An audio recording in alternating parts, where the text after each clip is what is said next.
তুমি দিও না গো বাসর ঘরের বাতি নিভাইয়া, আমি বদ্ধকারে অন্ধকারে যাব মরিয়া। আমার বউ তুই, আমার বউকে দিয়ে আমি যা খুশি তাই করাবো, তাতে তোর কি? তুই এখন আমার রুম গোছাবি, ফ্লোর মুছবি, বিছানার চাদর পাল্টাবি, সবশেষে ওয়াশরুম পরিষ্কার করবি, বুঝতে পারছিস? যদি না করিস, বাসর ঘর ছেড়ে আজ রাতের জন্য আমি নাইট ক্লাবে চলে যাব, 100 মেয়ের সাথে নাচবো। কথা ক্লিয়ার নাকি ভেজাল আছে? রাগে কিরমির করতে করতে আঙ্গুলে বার কয়েক তুড়ি মেরে সদ্য বিবাহিতা স্ত্রী প্রাণেশাকে কথাগুলো বলে অক্ষম আক্রোশে ফেটে পড়ল অনির্বাণ। জুতমতো বকতে না পারার কারণে মেজাজ কন্ট্রোলের বাইরে চলে গেল। কাজ দিয়েছে মাত্রই, সেটা না করে নবপরিণীতা তার সাথে তর্কাতর্কি করছে। মানা যায়, এমন বদকিসিমের মেয়েকে কেন কবুল বলে বিয়ে করলো? এটাই এখন তার আফসোসের কারণ হয়ে দাঁড়ালো। প্রাণেশা হতবাক হয়ে তাকিয়ে রইল তার দিকে। সঙ্গে সঙ্গে অনির্বাণের চোখে মুখে রাগ ও হিংস্রতা ফুটে উঠতে দেখল। স্বামী নামক প্রাণীটির কথাগুলো হজম করতে পারল না বিধায় জ্বলন্ত আগ্নেয়গিরির ন্যায় জলজল করে উঠে বলল, তোমার সাথে বাসর করার জন্য আমি যেন হাত পা ছুড়ে কেঁদে মরছি। বের হও রুম থেকে। কাছে আসবে তো তোমার রুমের সব কিছুকে ফুটবলের মতো পোটলা বানিয়ে লাথি দিয়ে গোল গোল খেলবো।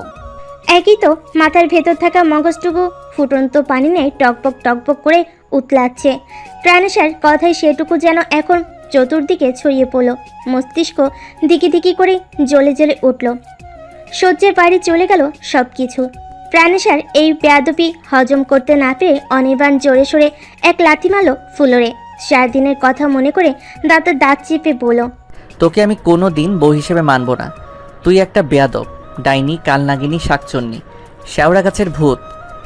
সেই ছোটবেলা থেকে জ্বালাচ্ছিস, তাও সুখ পাসনি, এখন আরও জ্বালানোর পায়তারা করছিস। বের হ আমার ঘর থেকে, এক্ষুনি বের হ, ভূতনি কোথাকার। প্রতি নিঃশ্বাসে যে মিথ্যা বলো, তোমার লজ্জা হয় না? ছি, একটু আগেই বলেছো আমি তোমার বউ। বিয়ের পর বউয়েরা স্বামীর ঘরে থাকে, স্বামীর ঘরই তাদের ঘর হয়। যেহেতু আমি তোমার বউ, এই ঘর এখন আমার, এর মালিকানাও আমার। বকাবকি না করে ঘুমাতে দাও। তোমার মতো পালোয়ানের সাথে যুদ্ধ করার মতো এনার্জি আপাতত নেই। ভালো মতো ঘুমোই, সকালে উঠে যুদ্ধ করব। Good night. অনির্বাণ দমে গেল না, তেলে বেগুনে জ্বলে উঠে বলল, বউ হওয়ার শখ হয়েছে না? বাসর করবি আমার সাথে? জীবনটা আমার ছেঁড়া বেড়া বানিয়ে বউ সেজে থাকতে তোর লজ্জা হলো না? এই ছেঁড়া বেড়া জীবন এখন আমি জোড়া লাগাবো কি করে? তোমার ছাড়াবেড়া জীবন কিভাবে জোড়া লাগবে সেটা তো তুমি ভালো জানবে, আমি কি করে বলবো? আমি কি সুই সুতো যে বলা মাত্রই সেলাই হয়ে জোড়া লাগিয়ে দেব? উফ প্রাণেশা, খামোখা রাগ বাড়াচ্ছিস আমার, যা এখান থেকে। যাব না। কি করবে? আমি এই ঘরেই ঘুমাবো, পারলে আটকে দেখাও। কথা শেষ করে জিহ্বা বের করে ভেঙচি কাটল প্রাণেশা। আপাতত যুদ্ধের সমাপ্তি টেনে পরনের বেনারসি পাল্টাতে ওয়াশরুমে প্রবেশ করলো। কারণ এখন যদি কথার ইতি না টানে, এই যুদ্ধ সকাল পর্যন্ত চলবে। তাই বিরতি দিয়ে অনেকক্ষণ সময় নিয়ে ফ্রেশ হয়ে লেডিস টি শার্ট ও ট্রাউজার পরে বাইরে এসে দেখলো অনির্বাণ তখনও জিম মেরে চেয়ারে বসে আছে। তাকে দেখে অনির্বাণ বলল, তুই আমার ঘর থেকে যা প্রাণেশা, যাওয়ার বেলা তোর কাপড় চোপড়ও নিয়ে যাবি। এই মুহূর্তে তোকে আমার অসহ্য লাগছে, প্লিজ লিভ। সম্পর্কে দুজনে চাচাতো ভাই বোন হলেও বড় হয়েছে একসাথে, একই বাড়িতে। সেই সুবাদে রোজ ঝগড়া হতো, তর্কাতর্কি হতো, কথা কাটাকাটি হতো, তবে কখনো গায়ে হাত পর্যন্ত এগোতো না। এই দিকটা খুব সতর্কতার সাথে এড়িয়ে যেত দুজনেই ভীষণ ঝগড়ুটে। পান থেকে চুন খসলে শুরু হয় এদের ঝগড়াঝাটি। তবে বর্তমানের সিচুয়েশনটা সম্পূর্ণ আলাদা। গত 2 বছর ধরে নিজের ব্যক্তিগত ব্যবসার সুবিধায় বাড়ির বাইরে গিয়ে ঢাকা শহরে নিজের আলাদা জগৎ তৈরি করে সেখানে থাকা খাওয়ার বন্দোবস্ত করে নিজেকে গুছিয়ে নিয়েছে অনির্বাণ। খুব বেশি প্রয়োজন না হলে বাড়ি আসে না। গতকাল এসেছিল প্রাণেশার বিয়ের খবর শুনে। প্রাণেশা ভীষণ মেজাজি, ঘাটতারা, রকচটা, খামখেয়ালি ও ছন্নছাড়া মেজাজের মেয়ে। জীবনে ঘর সংসার কি কেন হয় এসব নিয়ে তার মাথা ব্যথা নেই। সারাদিন পুরুষ মানুষের মতো শার্ট প্যান্ট পরে বাইরে ঘোরাঘুরি করে, বন্ধু বান্ধবদের নিয়ে আড্ডা দেয়, ট্যুরে যায়, আলাদা কাজের মধ্যে একটা কাজ করে, নিয়ম করে বিভিন্ন ধরনের চারা গাছ রোপণ করে। ভার্সিটি যাওয়া আসার পথে রোজ এক একটা ফুলের চারা অথবা ওষুধি গাছ নিয়ে আসে, সেটা বাড়ির আঙ্গিনায় রোপণ করে নিয়মিত তার যত্ন নেয়। এভাবে এই কয়েক বছরে অসংখ্য নাম না জানা ফুলেদের গাছ ও ঔষধি গাছে লাগিয়ে বাড়ির আঙ্গিনা সাজিয়ে নিয়েছে সে। একদম নিজের মতো করে। তার সমস্ত ধ্যান জ্ঞান ওই গাছের দিকে, অন্য কোনো দিকে মনোযোগ নেই। দিতেও রাজি নয় সে। সন্ন্যাসরা স্বভাবের কারণেই বিয়ের নাম শুনলেই কাজিনদের বলতো, দূর, বিয়ে করে কি হবে? দেখিস, আমি কোনো দিন বিয়ে করব না।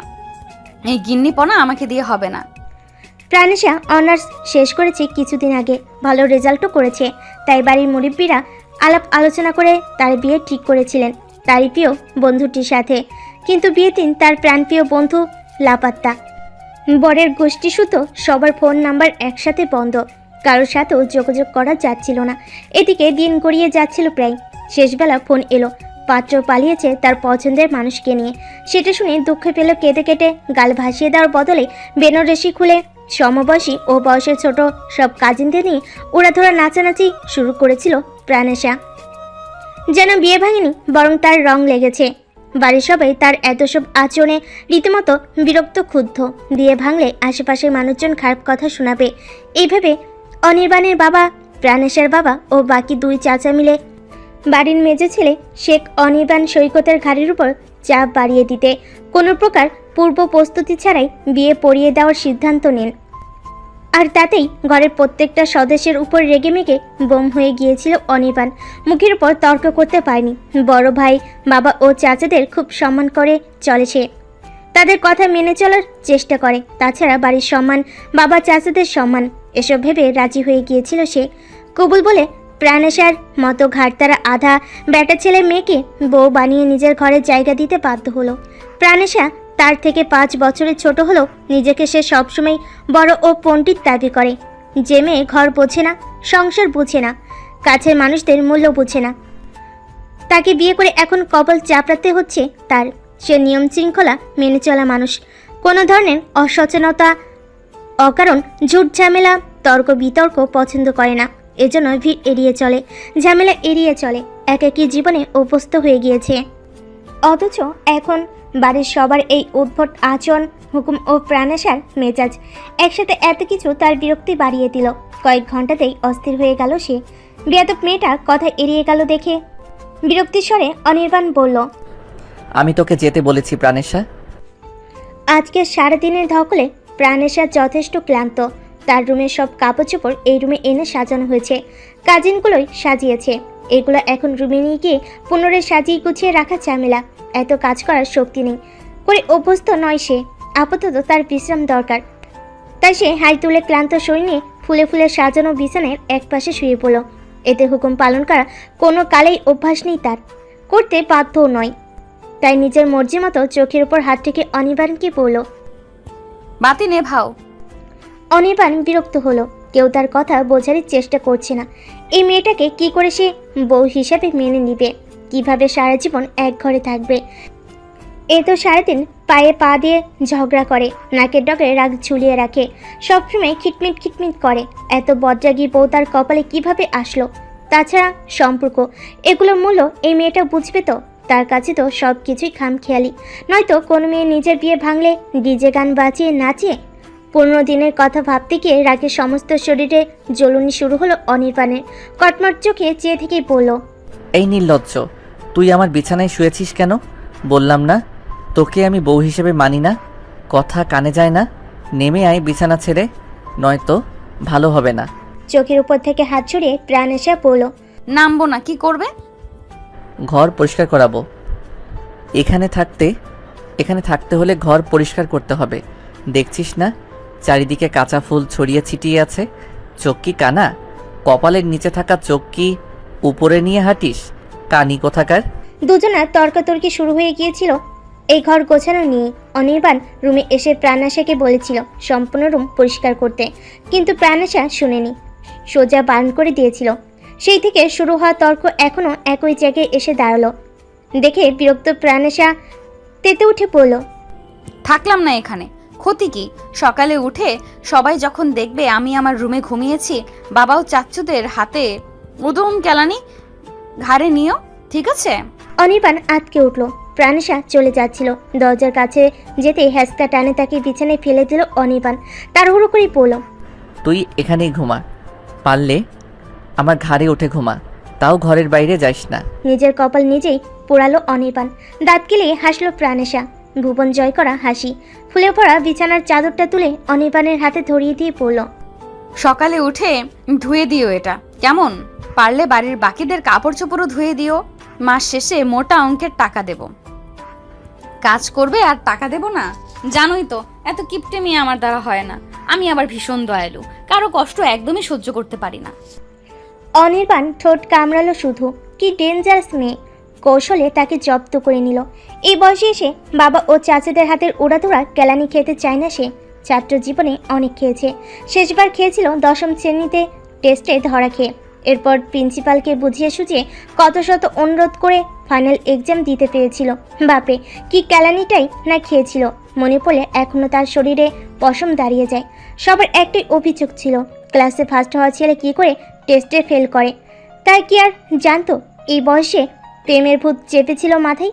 যত সব নষ্টের গোড়া তো তার প্রথম প্রেম, প্রথম ভালোবাসা। আহা, সে কি ভোলা যায়? পিছনের কথাগুলো মনে পড়ে যাওয়াতে দুঃখী দুঃখী চেহারা বানিয়ে চাদরটা ওয়াশরুমে রেখে ফ্রেশ হয়ে এলো অনির্বাণ। এরই মধ্যে অন্য একটা চাদর বিছানায় বিছিয়ে আরামসে ঘুমাচ্ছে প্রাণেশা। দেখে শরীর জ্বলে উঠল পুনরায়। বলো, তুই চাদর পেলি কোথায়? চোখ বন্ধ করে রেখে প্রাণেশা উত্তর দিল, আলমারি থেকে বের করেছি। তুই ওটাতে হাত দিয়েছিস কেন? ওখানে আমার কত ব্যক্তিগত জিনিস রাখা আছে। ব্যক্তিগত জিনিস দিয়ে অনির্বাণ কি বুঝিয়েছে সেটা চোখে ভাসতেই খিলখিলে হেসে উঠল প্রাণেশা। বলো, হ্যাঁ দেখেছি তোমার ব্যক্তিগত জিনিস। প্রাণেশার হাসি দেখে রাগ যেন আরো বেড়ে গেল অনির্বাণের। বলো, হাত দিয়েছিস? ছি, হাত দিতে যাব কেন? নাকমুখ কুচকে তাকালো প্রাণেশা। উল্টো ঘুরে হাসি আড়াল করে ঘুমানোর চেষ্টা করলো। অনির্বাণ বলো, তুই আর ওটাতে হাত দিবি না। 100 বার দেব। মাথা ফাটিয়ে ফেলবো কিন্তু। চট করে বিছানায় উঠে বসলো প্রাণেশা। হাতের ইশারায় অনির্বাণকে কাছে ডেকে বলো, ফাটাবে? এসো, এক্ষুনি ফাটাও। এরপর কয়েক মাস জেলে থাকবে, আমি আরামসে এখানে থাকবো, হবে না? অনির্বাণ ফের বলো, তোকে আমি মেরেই ফেলবো। ভূত হয়ে ঘাড় মটকাবো। ও আল্লাহ, এ আমি কার পাল্লায় পড়লাম? কেন? বেয়াদব ভূতনি শাকচুন্নি, এইসবের পাল্লায় একটু আগেই না বললে? এর মধ্যেই ভুলে গিয়েছো? কপালে হাত দিয়ে বিরক্তিকর ভাব প্রকাশ করলো অনির্বাণ। আলমারি লক করে চাবি নিজের কাছে লুকিয়ে ফ্লোরে বিছানায় বিছিয়ে একটা বালিশ ও নকশি কাঁথা নিয়ে ফেলে বাতি নিভিয়ে ঘুমানোর প্রস্তুতি নিয়ে বালিশে মাথা ঠেকালো। প্রাণেশা তার এসব কাণ্ড কারখানা দেখে মিটিমিটি হেসে বলল, ভালো করেছো ফ্লোরে শুয়েছো। এখানে আসলে আমি তোমার ঘাড় মটকিয়েই দিতাম। শেষে দেখা যেত বাড়ির সবারই ঘাড় আছে, শুধু তোমার ঘাড়টাই নেই। অনির্বাণ কোনো আওয়াজ করলো না। ঘুমানোর ভান ধরে চুপ করে পড়ে রইল। প্রাণেশা বালিশে মাথা টেকে অনির্বাণকে জ্বালানোর উদ্দেশ্যে গুনগুনিয়ে গাইল, তুমি দিও না গো বাসর ঘরের বাতি নিভাইয়া, আমি বদ্ধকারে অন্ধকারে যাব মরিয়া। গানকে নিজের বিপদ নিজেই ডেকে আনলো প্রাণেশা। টের পেল কিছুক্ষণ পরই অনির্বাণ সোজা হয়ে বসে আছে আলোতে প্রথমে তার পরিণীতাকে দেখলো। এরপর বাতি জেলে ঘোর লাগা চোখে চেয়ে চেয়ে বিছানার দিকে অগ্রসর হতে হতে পড়ল।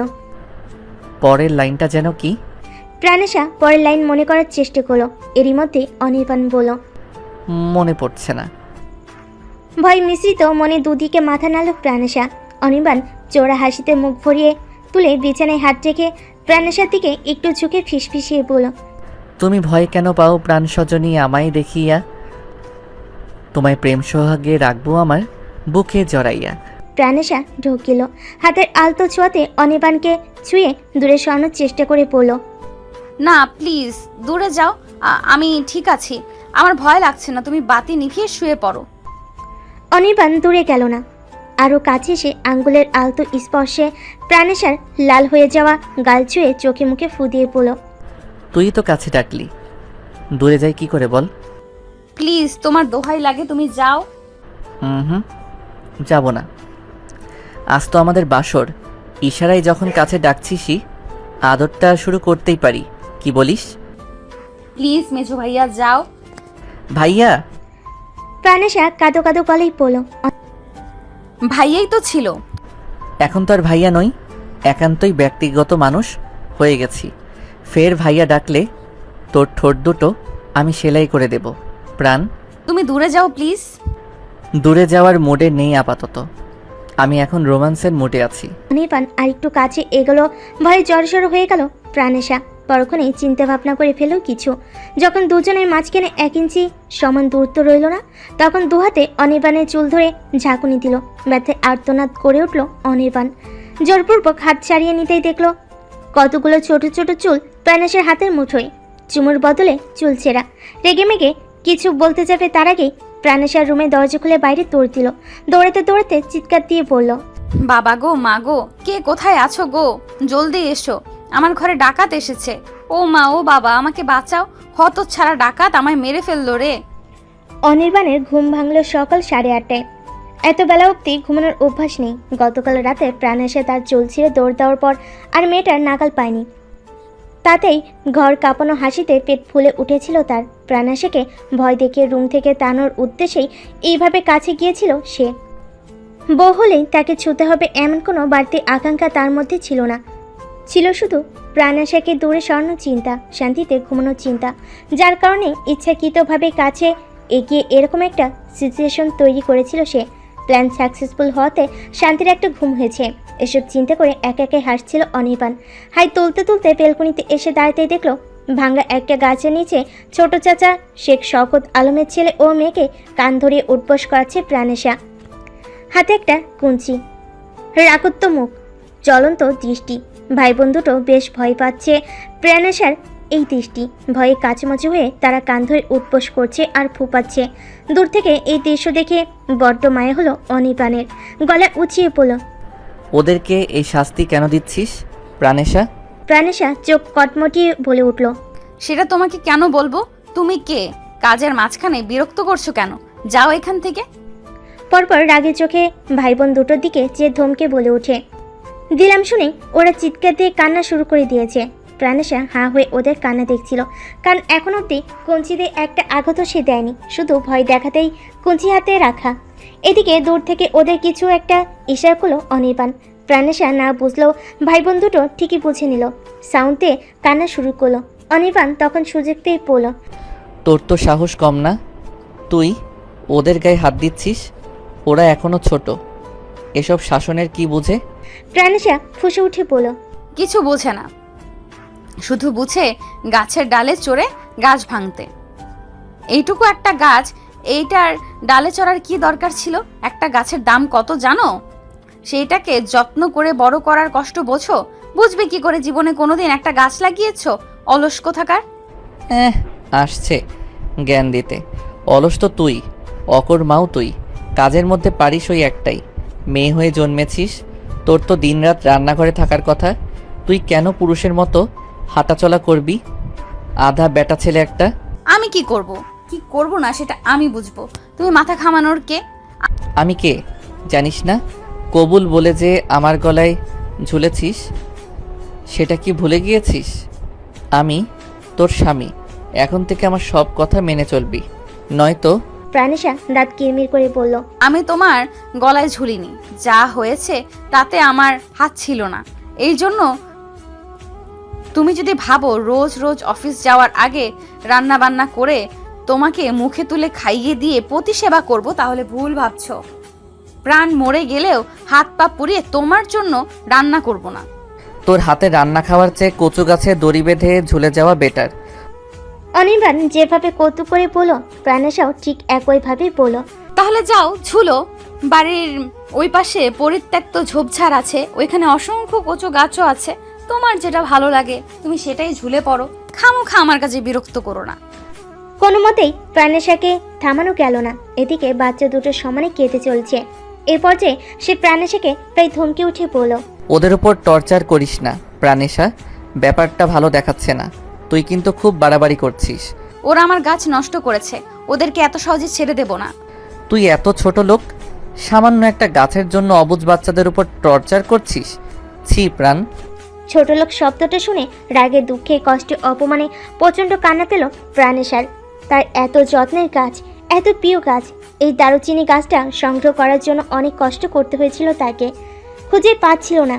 এই 5 বছরে গাছটা যথেষ্ট বড় হয়েছিল, তবে এতটা শক্তপোক্ত হয়নি। গতকাল সবে বিয়ের জামালেই ব্যস্ত ছিল, সে নিজেও ব্যস্ত ছিল বিয়ে ভাঙার প্ল্যান নিয়ে। মাঝখান দিয়ে বিচ্ছু দুটো কখন যে খেলার ফাঁকে তার শখের এই যত্নের গাছটা ভেঙে ফেলেছে কেউ দেখেনি। আজ সকালে ঘুম ভাঙার পর বাগানে পানি দিতে এসে এই দৃশ্য দেখে কষ্টে হাওমা করে কেঁদেছিল প্রাণেশা। কে করেছে এই কাজ সেটা খুঁজতে গেলে বিচ্ছু দুটো লুকাতে চাইছিল, তাতেই তাদের কাণ্ড কারখানা বুঝে গিয়েছিল সে। আর এজন্যই শাস্তি দিচ্ছে যেন পরবর্তীতে এই ধরনের ভুল তারা না করে। কান্নার আওয়াজে শওকত আলম বাগানে এসে দুই বাচ্চার কাঁদো কাঁদো মুখ ও প্রাণেশার রাগী মুখ, ফোলা ফোলা চোখ ও ভেজা গাল দেখে ঘটনা কি আন্দাজ করতে পেরে সামনে গিয়ে বললেন, ওরা কি আবারও গাছ ভেঙেছে? উপনিস মাথা তুলে ভাঙা দারুচিনি গাছটা দেখে প্রাণেশা বলল, সপ্তাহে একদিন একটা না একটা গাছ ওরা ভাঙবেই। তুমি ওদের হাত পা বেঁধে দাও চাচ্চু, পুরো বাগানের 12টা বাজিয়ে দিচ্ছে ওরা। শওকত আলম নিজের ওয়ানে পড়ুয়া মেয়ের রামিসা ও থিতে পড়ুয়া ছেলে রাদিনের দিকে রাগিয়ে মেজাজে তাকিয়ে শাসনের সুরে বলেন, তোমরা কিন্তু কাজটা ঠিক করো নাই। খেলতে গেলে গাছ ভাঙে কি করে? সাবধানে খেলা যায় না? তাছাড়া খেলার জন্য ঘর ভরা খেলনা আছে। বাগানে এসে খেলতে হবে কেন তোমাদের?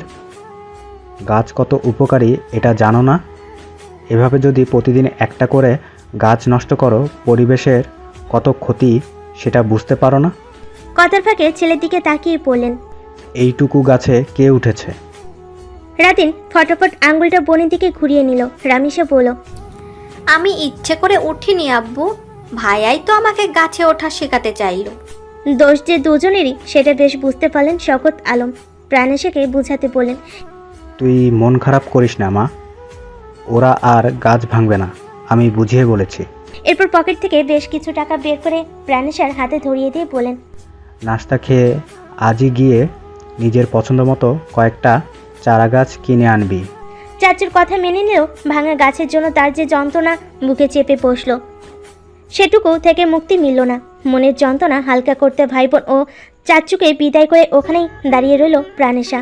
ভাঙা গাছটা হাতে তুলে জায়গাটা পরিষ্কার করে অন্য সব গাছের যত্ন করে পানি ঢেলে ঘরে ফিরতে গিয়েই অনির্বাণের বেলকুনির দিকে চোখ পড়ল। তখনও ওখানেই দাঁড়িয়েছিল অনির্বাণ, প্রাণেশার কাণ্ড কারখানা দেখছিল। চোখে চোখ পড়তেই আদেশের সুরে অনির্বাণ বলল, নাস্তা খেয়ে ঝটপট তৈরি হ, আমিও তোর সাথে যাব। নার্সারি থেকে নিজের পছন্দ মতো বেশ কয়েকটা ফুলের গাছ কিনলো প্রাণেশা। মশলা জাতীয় গাছ পেল না, ঔষধি গাছ আগামী সপ্তাহে আসবে। অনির্বাণ শুধু দাঁড়িয়ে দাঁড়িয়ে দেখছিল। গাছ কেনা শেষ হলে টাকা পরিশোধ করে সবগুলো গাছ একটা ভ্যান গাড়িতে তুলে ভ্যান চালকে বাড়ির ঠিকানা দিয়ে দুজনে বাইকে উঠে যাবে। অমনি বেশ কিছুটা দূরের একটা দামি রেস্টুরেন্টের দিকে চোখ গেল অনির্বাণের। কতক্ষণ এক দৃষ্টিতে তাকিয়ে প্রাণেশাকে বলল, ওটা তোর বন্ধু সাফওয়ান না? প্রাণেশাও সামনের দিকে দৃষ্টি দিল। সাফন একটা মেয়ের সামনে দাঁড়িয়ে আছে। মেয়েটা ভীষণ খুশি খুশি মেজাজে রেস্টুরেন্টের সামনে দাঁড়িয়ে ওয়েদারের সাথে মিলিয়ে চমৎকার করে ছবি তুলছে। সাফন ছবি তুলে দিচ্ছে আর মেয়েটি পোস্ট নিচ্ছে। দৃশ্য দেখে অনির্বাণের মনোযোগ সরিয়ে নিতে ঝটপট তার চোখ থেকে চশমা সরিয়ে নিল প্রাণেশা। বলো, দূর, চশমা পরেও ভুল দেখছো, ওটা সাফন নয়। অনির্বাণ মুহূর্তেই সামনে তাকালো, সঙ্গে সঙ্গে দৃষ্টি আবছা হয়ে গেল। দূরের কিছু আর ঠিকমতো দেখতে পেল না, সবকিছু ব্লার দেখলো। রাগে গজগজ করতে করতে বলল, তুই চশমা নিলি কেন? ওটা সাফওয়ানি, আমি ভুল দেখিনি। দূরের জিনিস অস্পষ্ট দেখলেও কাছের সব জিনিসই পরিষ্কার দেখে অনির্বাণ। হাত বাড়িয়ে প্রাণেশার হাত থেকে চশমাটা কেড়ে নিয়ে সেটা চোখে পড়ে দৌড় দিল রেস্টুরেন্টের দিকে। প্রাণেশা বোকা বোকা দৃষ্টিতে কিছুক্ষণ তাকিয়ে পর মুহূর্তেই অনির্বাণের মেজাজ বুঝে নিজেও পিছন পিছন দৌড় দিল। চেঁচাতে চেঁচাতে পড়ল, খামোখা দৌড়াচ্ছ, ওটা সাফন না রে ভাই, সাফনের আত্মা। পরক্ষণেই ভাই ডাকতে জিপে কামড় দিল। কাহিনী যা হওয়ার তাই হলো। রেস্টুরেন্টের সামনে গিয়ে সাফনের কলার চেপে ধরল অনির্বাণ। বলল, তোমার এত বড় সাহস, আমার বাড়ির ইজ্জত নিয়ে ছিনিমিনি খেলো, মেয়ে নিয়ে ঘুরবে ঘুরো। আমাদের বাড়ির ইজ্জতের দিকে কেন হাত বাড়িয়েছিলে? তাকে বিয়ের স্বপ্ন দেখিয়ে অন্য মেয়েকে নিয়ে ফষ্টি নষ্টি করতে তোমার লজ্জা হয় না? সাফন প্রথমে হতভম্ব হয়ে গেল অনির্বাণের এই কাণ্ডে। পরবর্তীতে ঘটনা কি সেটা বুঝতে পেরে বলল, আরে ভাই ছাড়ুন, আমি আপনার বাড়ির ইজ্জত নিয়ে সেলিমিনি খেলেন। প্রাণেশা যতটা আপনার কাজিন ততটা আমার ভালো বন্ধু, আর বন্ধু হিসেবে আমার কর্তব্য ওর চাওয়া না চাওয়া মূল্য বোঝা। আমি জাস্ট এটুকু করেছি। দৌড়ে এসে জোরপূর্বক সাফনের কলার থেকে অনির্বাণের হাত ছাড়িয়ে নিল প্রাণেশা। জোরে জোরে নিঃশ্বাস নিয়ে বলল, তুমি তো পাবনার পাগলের চেয়েও কম যাও না। একটা মানুষের সাথে কেউ এরকম আচরণ করে? অনির্বাণের মেজাজ আগুন, নিজেকে সামলাতে পারছে না সে। যতবারই মনে হচ্ছে প্রাণেশার বিয়ে ভেঙে এই ছেলে তাদের বাড়ির মান সম্মান নষ্ট করে দিতে চাইছিল, ততবারই মেজাজটা চিরবিরে উঠছে। এখন প্রাণেশার হাতের টান খেয়ে রাগ যেন তার ফুলে ফেপে উঠল, চিৎকার করে বলল, ওর মতো 2 পয়সার ছেলের সাহস হয় কি করে তোকে নিয়ে এই ধরনের ড্রামা করার? বিয়ে যদি নাই করবে 10 জন জানিয়ে বিয়ের দিন তারিখ পাকা করেছিলে কেন? বেঈমান, মিথ্যুক, ধোঁকাবাজ একটা। ওকে আমি জেলে দেব। ঝটপট ফোন বের করে নিজের পরিচিত একজন পুলিশের সাথে যোগাযোগ করতে চাইল অনির্বাণ। প্রাণেশা টান মেরে ফোন নিজের হাতে এনে পড়ল। শান্ত হও, ওর কোনো দোষ নেই, যা হয়েছে সব আমার ইচ্ছেতেই হয়েছে। অনির্বাণ বড়সড় একটা ধাক্কা খেলো, বিস্মিত স্বরে বলল। মানে? জিব্বা দিয়ে ঠোঁট ভেজালো প্রাণেশা, সাফনের দিকে তাকিয়ে বলল, তুমি তো জানোই এই বিয়ে শাদী নিয়ে আমার কোনো স্বপ্নই নেই, আগ্রহও নেই, মাথা ব্যথাও নেই। সবাই যখন বিয়ের জন্য চাপ দিচ্ছিল, নিজেকে বাঁচাতে ও আঙ্কেল আন্টির সাহায্যে এই প্ল্যানটা করেছিলাম, যেন বিয়ে ভাঙার পর আর কেউ কোনোদিন বিয়ে নিয়ে আমাকে জোরাজুরি না করে। অনির্বাণ যেন শূন্য থেকে হোঁচট খেলো। প্রাণেশার এই কথা তার বিশ্বাস হলো না দেখে যাচাই করতে বলল, তার মানে তুই জানতি বিয়ের দিন ও আসবে না? হ্যাঁ জানতাম। তাহলে আমার উপর চেপে বসেছিস কেন? এখন আমি কি করব? তুই তো ঘর সংসার বুঝবি না, আমিও তোকে বউ মানতে পারবো না। এখন আমার উপায় কি? এই ঝামেলায় আমি কেন জড়িয়ে গেলাম? তোর ফাঁদে তো আমার পা দেওয়ার কথা ছিল না, আমি কেন ফেসে গেলাম? অনির্বাণের এই কথাই সাফনও যথেষ্ট অবাক হলো। কাহিনী কি জানতে চেয়ে বলল, আপনার উপর চেপে বসেছে মানে? মেজেজে আগুন নিয়ে অনির্বাণ বলল, সেটা তোমার প্রাণপ্রিয় বন্ধুটিকে জিজ্ঞেস করো। বিয়ে ভাঙার নাটক করতে গিয়ে আমার ঘাড়ে চেপে বসেছে। বুঝলাম না। প্রাণেশা ফ্যাকাশে কণ্ঠে বলল, কাল যখন তোর বাড়ি থেকে ফোন গেল তুই পালিয়েছিস, তখন মান সম্মান বাঁচাতে বাবা ও চাচুরা মিলে আমাদের সিঙ্গেল জীবনের 12টা বাজিয়ে দিয়েছে। আমরা এখন শুধু কাজিন নই, হাজব্যান্ড অ্যান্ড ওয়াইফ। সাফনের চোখ দুটো গোল গোল হয়ে গেল। সে কতক্ষণ বিস্ময় দৃষ্টিতে দুজনকে দেখল, এরপর উচ্চস্বরে হেসে উঠল। তার সেই হাসি দেখে প্রাণেশার শরীর জ্বলে গেল। বলল, হাসবি না শয়তান, তোর জন্য এটা হয়েছে। সাফন তপ্ত খেয়ে মুখে হাত চেপে পড়ল।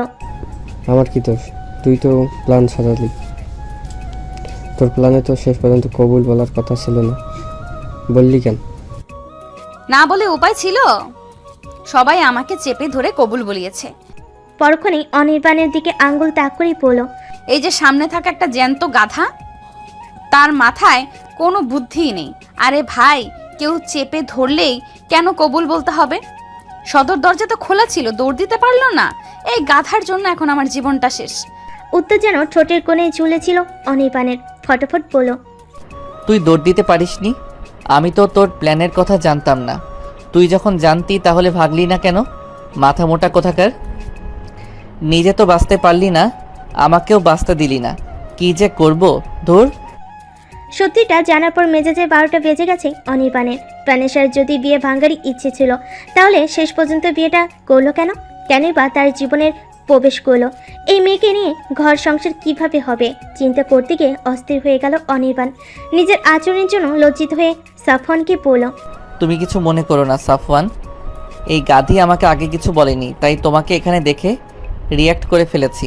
ভেবেছি ওর জীবন নষ্ট করে। লজ্জায় আর কথা বলতে পারলো না অনির্বাণ। জেনে বুঝে প্রাণেশা তাকে এরকম একটা সিচুয়েশনে ফেলো। কি লজ্জাজনক ব্যাপার হলো এটা। নির্দোষ একটা মানুষকে বকিয়ে দিল। সে কথা এড়িয়ে যাওয়ার বাহানায় খানিকটা দূরে গিয়ে মাথা ঠান্ডা করার জন্য একটা লেমন জুস কিনে তাতে চুমুক দিয়ে ওদের দিকে চেয়ে রইল। সাফওয়ান তখন প্রাণেশাকেই বলল, বিয়ে করলি অথচ কিছু জানালি না, এখন ট্রিটটা অন্তত দিয়ে যা, নয়তো ছাড়বো না। বকা খাইছিস, তার শোধ তুলে ছাড়বো।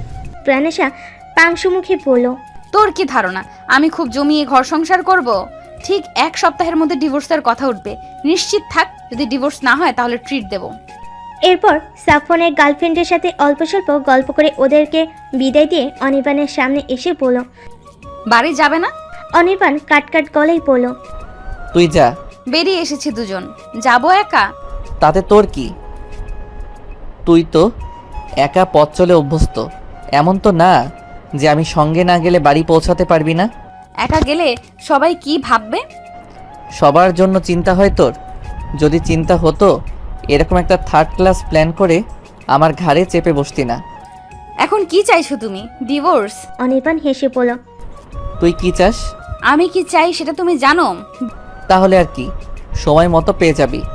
তোর মতো পাগলকে নিয়ে ঘর সংসার করার ইচ্ছে আমার নেই। প্রাণেশা কটমট চোখে চেয়ে রইল কয়েক সেকেন্ড। অনির্বাণের সেদিকে দৃষ্টি ছিল না। সে জুস রেখে সামনে থাকা পত্রিকায় চোখ ডুবিয়ে রেখেছিল। হুট করে প্রাণেশার মাথায় দুষ্টামি বুদ্ধি চেপে বসলো। রেস্টুরেন্টে প্রবেশ করে এক গাদা খাবার কিনলো। অনির্বাণ একবার সামনে তাকিয়ে দেখলো প্রাণেশা নেই। ভেবে নিল চলে গেছে। সে নিজের মতো করে জুস খাওয়ার ফাঁকে ফাঁকে পত্রিকা পড়ার মনোযোগ দিয়ে সময়টাকে উপভোগ করতে লাগলো। একটা সময় অনির্বাণের সামনে এসে আঙ্গুলের মধ্যে বাইকের চাবি ঘুরিয়ে জুসের গ্লাসের কাছে কাগজ রেখে প্রাণেশা বলল, বিল পেমেন্ট করে দিয়ে আসো। সামনে তাকিয়ে চমকে গেল অনির্বাণ। বলল, তুই যাসনি? তোমাকে বাসনা দিয়ে যাব না। বাসটা কেমন বুঝলো না অনির্বাণ। তবে সামনে থাকা কাগজ খুলে লম্বা একটা লিস্ট দেখে আটকে উঠতে বলল। এত খাবার কে খেলো? প্রাণেশা রাস্তার দিকে বসে থাকা কয়েকজন ভিখারি দেখিয়ে বলল, ওরা খাচ্ছেন আমাদের বিয়ের ট্রিট। বিল দিও কেমন, আমি যাচ্ছি।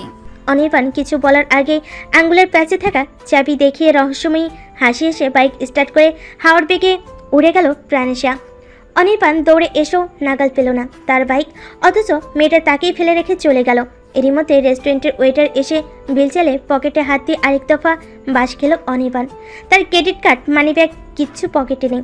কারো হেল্প নেওয়ার জন্য টেবিল থেকে ফোন নিতে এসে দেখলো ফোনটাও নেই। জীবনে এরকম বেউজিদের সামনে পড়েনি সে। আজ পরে ভীষণ লজ্জায় মাটিতে মিশে যেতে ইচ্ছে হলো তার।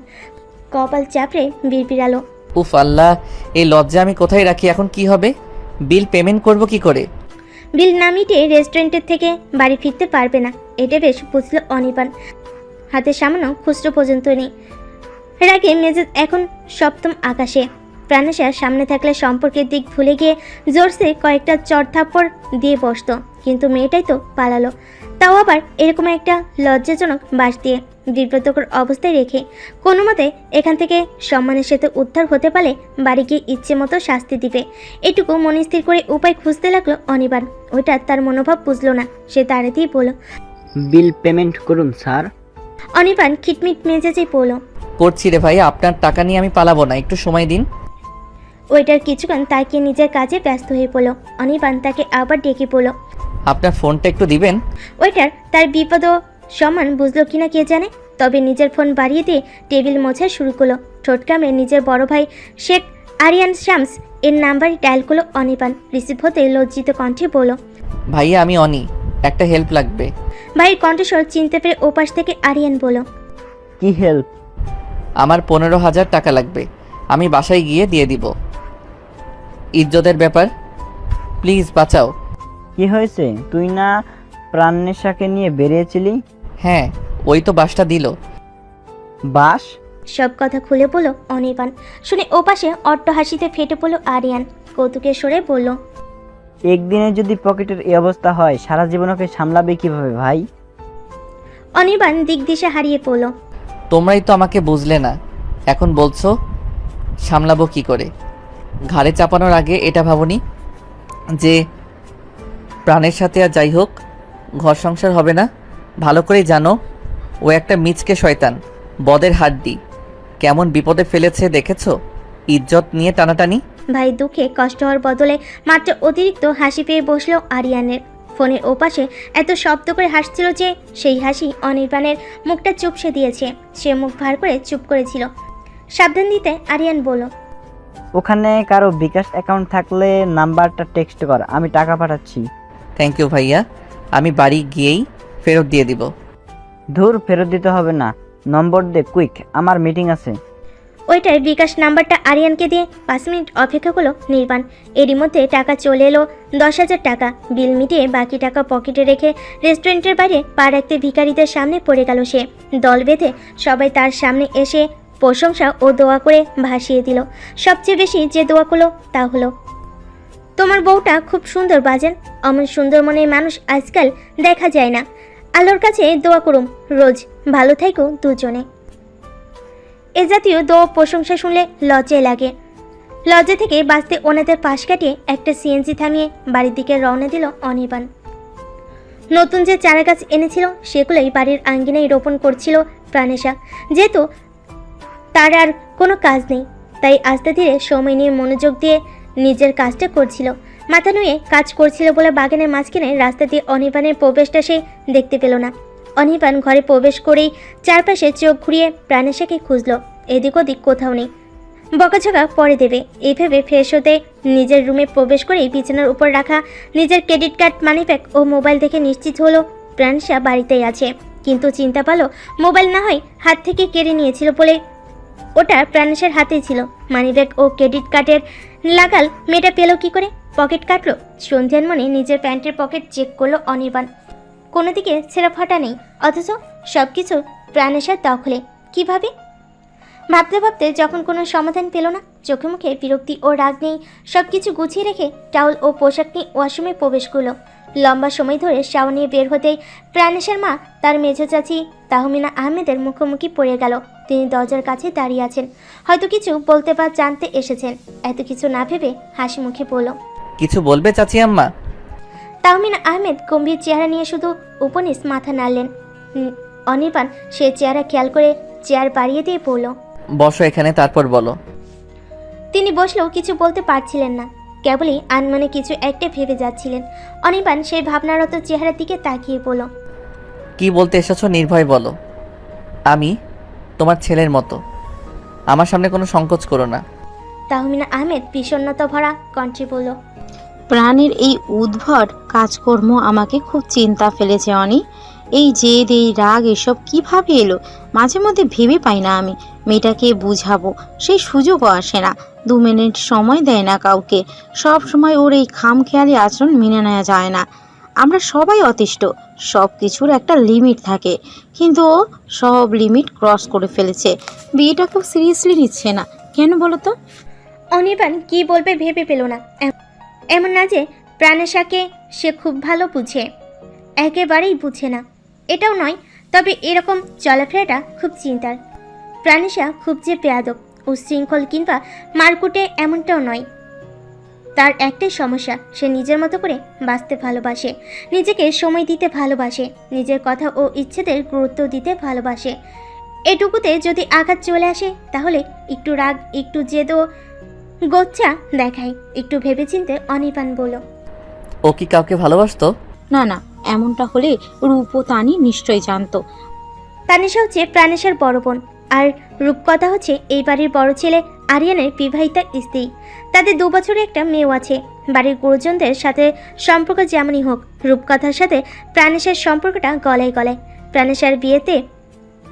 প্রাণেশার বিষয়ে যদি কেউ বেশি জানে সেটা একমাত্র রূপকথা, এরপর তানিশা। তানিশা খুবই কমই বোনকে জানে বুঝে, রূপকথার মতো করে বুঝে না। বিয়ের পর থেকে বোনকে সে সময় দিতে পারে না, নিজের স্বামী ও সংসার নিয়ে সে ব্যস্ত। চাচি আম্মার কথাই মাথা নেড়ে অনির্বাণ বলল, বিয়ে ব্যাপারটা কি ওর উপর জোর করে চাপিয়ে দাওনি? তাহমিনা আহমেদ খানিক চুপ থেকে বললেন, ওর যে ছোট ছোট ছেলে মেয়েদের বিয়ে হয়ে যাচ্ছে, ওর নিজেরই সবকটা বান্ধবী বিয়ে করে সন্তানের মা হয়ে গেছে। শুধু ওই উল্টাপাল্টা লজিক দেখিয়ে বিয়ে বানচাল করে দিতে চায়। আমি নিশ্চিত গতকালকের বিয়েটাও ইচ্ছে করে ভেঙেছে। অনির্বাণ সামান্য হেসে বলল, ঠিক ধরেছ, তোমার মেয়ে প্ল্যান করে বিয়েটা ভেঙেছে, কিন্তু শেষ পর্যন্ত সাকসেসফুল হয়নি, কারণ তোমরা মুরব্বীরা আমাকে বলির পাঠা হিসেবে পেয়েছো। অমন করে বলিস না অনি। ছাড়ো, তুমি ভাবির সাথে কথা বলেছিলে প্রাণের পছন্দ অপছন্দ নিয়ে। হ্যাঁ বলেছিলাম, ও তো বলল প্রাণেশা কাউকে ভালোবাসে না, এমন কেউ নেই ওর জীবনে। তাহলে বিয়ে নিয়ে ওর এত আপত্তি কেন? সেটাই তো ভাবছি বাপ। গতকাল রাতে নিজের ঘরে ঘুমালো, সকালে উঠে জানতে চাইলাম ঘরে কখন এলো। বলল ও নাকি এই বিয়েটা মানেই না, তাই তোর ঘরে থাকবে না। এখন আমি কি করব? তুই তো জানিস ওর বাবা কতটা রাগী, কিছু হলেই লোকটা শুধু আমার ওপর চোটপাট করে। দুপুরে খাবার খাওয়ার জন্য দেবকে ডাকতে এসেছিল রূপকথা। দরজায় দাঁড়াতেই দুজনের কথা তার কানে এলো। কাছে এসে বলল, তোমরা এই আত্মাগুনকে নিয়ে পড়ে আছো? ওর চিন্তা বাদ দিয়ে খেতে এসো, সবাই অপেক্ষা করছে। এমনিতেই আজ অনেকটা দেরি হয়ে গেছে। ঠিক সময়ে খাবার টেবিলে সবাইকে না দেখলে অনির্বাণের বাবা খুব রাগারাগি করবেন। নির্দিষ্ট সময়ে খাবার টেবিলের সামনে উপস্থিত হওয়া বাধ্যতামূলক। এই বিষয়টা মাথায় রেখে এই ঘর সংসার সামলাচ্ছেন বাড়ির গিন্নিরা। দেরি হলে বাড়ির মুরব্বী মানুষটা কষ্ট পাবেন ভেবে চেয়ার ছাড়লেন তাহমিনা আহমেদ। অনির্বাণকেও তাড়া দিলেন। তিনি বেরিয়ে যাওয়ার পর রূপকথাও বেরিয়ে যাচ্ছিল। কি ভেবে যেন কিছু পথ পিছিয়ে এলো সে। অনির্বাণ আয়নার সামনে দাঁড়িয়ে ভেজা চুল মুছছিল। রূপকথা বলল, তুমি কি কাল ঢাকায় চলে যাবে? অনির্বাণ উত্তর দিল, হ্যাঁ ভাবি, কাজের চাপ আছে। প্রাণেশাকে সাথে নিবে? একটু ভেবে অনির্বাণ বলল, যেতে চাইলে নিব, নয়তো এখানেই থাকবে। কিন্তু সমস্যা তো একটাই, ও ডিভোর্স চাইছে। প্রাণেশের জন্য এই সিদ্ধান্ত নেওয়া কঠিন কিছু না। এটা আর কেউ না জানলেও রূপকথা খুব ভালো মতো জানে। সে এই কথা শুনে দেবরকে বলল, ও চাইলেই তুমি ডিভোর্স দিয়ে দিবে? এত সহজ সব সম্পর্ককে এতটা মূল্যহীন তোমরা কেন ভাবছো অনি? অনির্বাণ হেসে বলল, আমি না তো, তোমার ননদিনীর ইচ্ছে। স্বামী হিসেবে আমার দায়িত্ব ওর ইচ্ছের মূল্য দেওয়া। এই কথাতে রূপকথা একটু নাটুকে হাসি ঠোঁটে ঝুলিয়ে বলল, তোমরা কে কবে ওর ইচ্ছের মূল্য দিয়েছো বলো তো? অনির্বাণ একটু থামলো। টাউল হাতে নিয়ে রূপকথার মুখোমুখি হয়ে দাঁড়ালো। ও যা করছে নিজের ইচ্ছেতেই করছে, সব কিছুকে ফেলনা ভাবছে। জীবনে কোনো কিছুর গুরুত্ব ওর কাছে নেই। ও শুধু নিজেকেই ভালো রাখতে জানে, আর কিছু নয়। ওকে দিয়ে ঘর সংসার ভালোবাসা এগুলো আশা করা বোকামি। রূপকথা ফের হেসে বলল, ঠিকই বলেছ, ওর কাছে এগুলো আশা করা বোকামি। ও না হয় সম্পর্কের মূল্য বোঝে না, তুমি তো বোঝো। একটা সুন্দর সম্পর্ককে গড়া থেকে যত্ন করে গড়ে তোলার আগে ভেঙে ফেলার সিদ্ধান্ত কেন নিচ্ছ? সময় নিয়ে সম্পর্কটার ব্যাপারে একটু পজিটিভ ভাবনাকে মনে ঠাঁই দেওয়া উচিত নয় কি? উপনিস মাথা ঝাঁকি অনির্বাণ বলল, অবশ্যই উচিত, এবং আমি সেটা চাই। কিন্তু এর মানে এই না যে আমি তোমার ননদিনীকে ভালোবাসি। এই সম্পর্কটা পবিত্র, পবিত্র বলেই এটা আমার কাছে মূল্যবান, ভীষণ যত্নের ও আকাঙ্ক্ষার। তাই আমি এর মূল্য দেব। যেমন করেই হোক জড়িয়ে গেছি একসাথে, আলাদা হওয়ার প্রশ্নই আসে না। ও মাথা মোটা হলে কি হবে? আমি তো আর সেটা নই। যা করব ভেবেচিন্তেই করব ভাবি, তুমি টেনশন নিও না। এবার একটা স্বস্তির নিঃশ্বাস ফেল রূপকথা। নির্ভর হাসি দিয়ে বলল, থ্যাংক ইউ। Most welcome. ফিরে যেতে গিয়ে রূপকথা আবারও অনির্বাণের সামনে এসে বলল, আগামীকাল যাওয়ার আগে আমাকে আধ ঘন্টা সময় দিও তো, কিছু গুরুত্বপূর্ণ কথা শেয়ার করব। গুরুত্বপূর্ণ কথা কি? কেন? কাকে নিয়ে? এসব কিছু প্রশ্ন করলো না অনির্বাণ। ঘাড় নেড়ে সম্মতি জানিয়ে বলল, ঠিক আছে। দুপুরে খাবার টেবিলে সবে উপস্থিত হলো। বাচ্চাদের যারা স্কুল কলেজে পড়ে, তারা কর্মজীবীরা ব্যতীত সবাই নিজ নিজ আসনে বসে খাওয়ার আয়োজন শুরু করেছে। প্রাণেশে তখন কাদা মাটিতে মাখামাখি হয়ে ঘরে প্রবেশ করেছে। একসাথে অনেকগুলো গাছ রোপণ করে যথেষ্ট ক্লান্ত সে। ঘরে পা রাখতেই রূপকথা বলল, সেই কখন ডাকলাম, এখন এলি? যা তাড়াতাড়ি গোসল করে খেতে আয়। অনির্বাণের বাবা শেখ শফিউল আলম সব সন্তানকে স্নেহের চোখে দেখেন। তার ভালো মন্দের খোঁজখবর যেমন নেন, তেমনি ভুল ত্রুটি দেখলে শাসনও করেন। সকালে তার মেজ ছেলে ও প্রাণেশা একসাথে বেরিয়ে গিয়েছিল। বাড়ির সবাই সেটা দেখেছে, কিন্তু ফিরেছে আগে পরে। অনির্বাণ একটু আগেই মা চাচিদের বলেছিল প্রাণেশা কিভাবে তার পকেটের 12টা বাজিয়েছে আজকে। যদিও সে কৌতুক করে বলেছিল সবাইকে হাসানোর জন্য। তা শুনে সবাই হো হো করে হাসলো। শফিউল আলম গম্ভীর মেজাজ ধরে বললেন, তোমরা মেয়েটাকে রাগিয়ে দাও, নয়তো ইচ্ছে করে দুষ্টুমি করে না। নিশ্চয়ই অনি এমন কিছু বলেছে যার কারণে ও খেপে গিয়ে উদ্ভট আচরণ করছে। প্রাণেশাকে নিয়ে বাবার এই সাপোর্ট দেখে খাওয়া থামিয়ে অনির্বাণ বলল, আমি মোটেও ওকে রাগাইনি। ওর শিরা উপশিরায় শয়তানি লুকানো, তুমি দেখতে পাচ্ছ না? কাছে ছিল বিদায় প্রাণেশাও এই কথা শুনলো।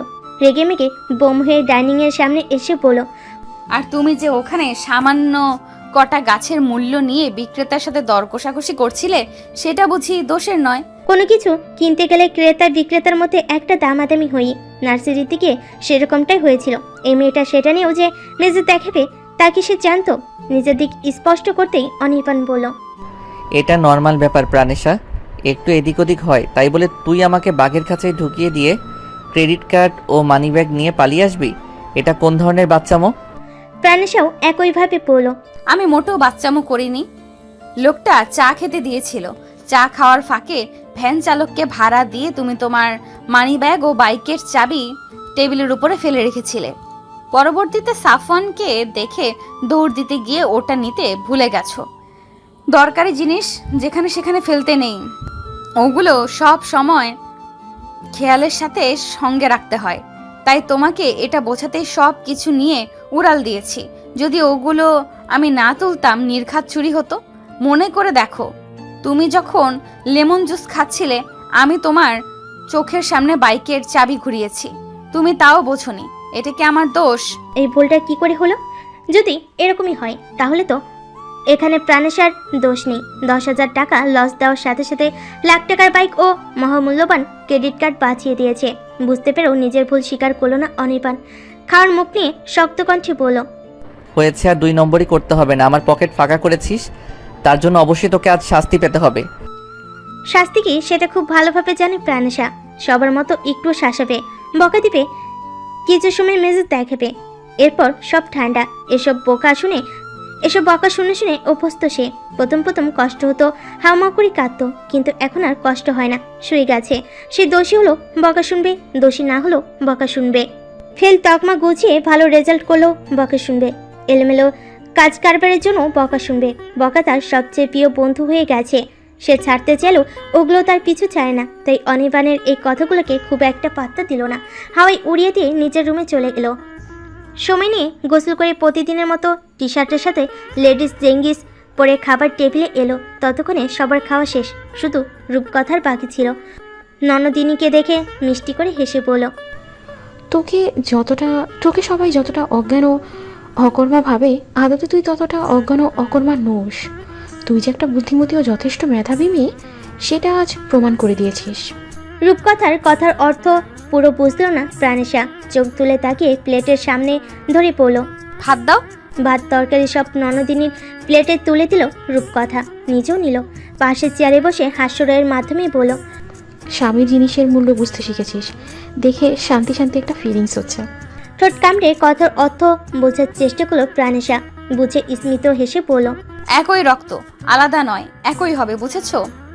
নাও হতে পারে, পজিটিভ ভাবতে দোষ কি?